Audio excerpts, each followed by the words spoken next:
Ride to Thailand. So kalau korang nak ride Thailand, pada saya dia bukanlah something yang korang perlukan skill ataupun something special untuk korang ride Thailand, tak. Dia as long as korang ada duit dan ada masa. Sebab untuk trip 6 hari ni, kita orang ada pergi tidur tempat-tempat lain jugalah.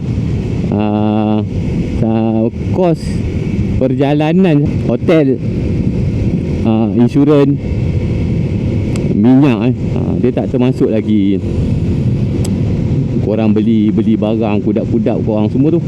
So pada saya itulah dia. Tinggal buat pasport je guys, korang dah boleh pergi dah ride Thailand. Kepada mereka yang nak mencuba datang Thailand, try je. Orang nak buat ride melepasi Thailand, pada saya kalau kita lepas Thailand kan, pergi ke negara-negara jiran dia yang dekat belah atas tu, dekat Laos ke Vietnam, yang itu saya rasa yang itu maybe lah, itu hardcore sikit lah. Tapi kalau korang just nak cross border, nak ride Thailand, saya rasa it's pretty easy lah. Siapa-siapa pun boleh buat. Sebab tu sekarang kita tengok banyak kat social media orang post pasal Thailand, sebab mudah. Atau ada Google Map semua, Waze. So senang lah kerja. Ride to Thailand. Bye. Assalamualaikum.